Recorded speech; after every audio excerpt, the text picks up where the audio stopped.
In a post on Truth Social today, the man who has previously stated that he will bring peace to the entire world proclaimed himself as the President of Peace. His post reads, "Just spoke to the acting Prime Minister of Thailand and Prime Minister of Cambodia. I am pleased to announce that after the involvement of President Donald J. Trump," he's referring to himself in the third person right here, "both countries have reached a ceasefire and peace. Congratulations to all. By ending this war, we have saved thousands of lives. I instructed my trade team to restart negotiations on trade. I have now ended many wars in just 6 months. I am proud to be the President of Peace." So this is what Trump has been telling everyone, that he will bring peace to the entire world. And I've made other videos about this. He's actually been talking about bringing a worldwide peace since the mid-1980s. And I'll put a link down below to a couple of those more in-depth videos about that. But he does want to be known as the Great Peacemaker. He thinks he can do this deal where nobody else can.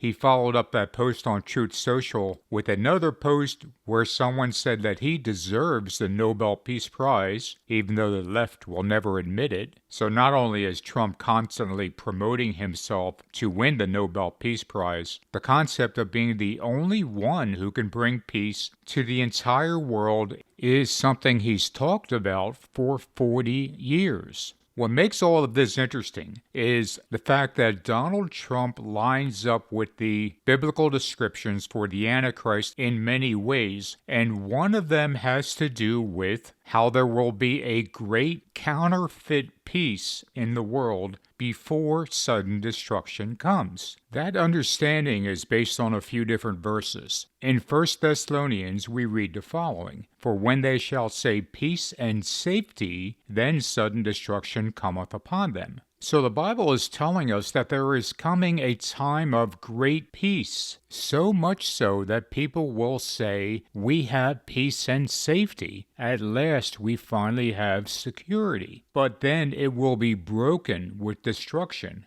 This comes from Daniel 9:27, which reads, "And he shall confirm the covenant with many for 1 week." The "he" in this verse is a reference to the Antichrist. And here's how we know. The previous verse, Daniel 9:26, says, "The people of the prince that shall come shall destroy the city and the sanctuary." The people that destroyed the city and the sanctuary were the Romans in 70 AD. The prince that shall come is referenced in the next verse, Daniel 9:27. He is the one that confirms the covenant with many for 1 week. These two verses together, Daniel 9:26 and 9:27, tell us that the Antichrist comes out of the Roman Empire, the fourth beast of Daniel. But getting back to Daniel 9:27, "And he," the Antichrist, "shall confirm the covenant with many for 1 week." And then what happens? The rest of that verse reads, "And in the midst of the week he shall cause the sacrifice and the oblation to cease." The midst of that week is the middle of the final 7 years. It is Daniel's 70th week. The Antichrist breaks his own covenant and enters the Holy Land. We read in Daniel 11:41, "He shall enter also into the glorious land, and many countries shall be overthrown. But tidings out of the east and out of the north shall trouble him. Therefore he shall go forth with great fury to destroy, and utterly to make away many." These prophecies of Daniel relate to the end times, and we know that because Jesus himself referenced Daniel in Matthew 24:15, when he said, "When ye therefore shall see the abomination of desolation, spoken of by Daniel the prophet, stand in the holy place." Jesus was answering a question from his disciples about what would be the signs of his coming and of the end of the world. So we have Jesus referencing the prophecies of Daniel as relating to the sign of his second coming and the end of the world. And all these prophecies lead up to the final 3.5 years, in which the Antichrist is given 42 months to continue. That is the Great Tribulation. But it's important to understand that when we hear Donald Trump talk about bringing peace to the entire world, he is going to be successful at doing that. But it is a temporary, fake peace. And sudden destruction comes because the Antichrist breaks his own covenant and brings destruction to all. That's what sets up the final 3.5 years.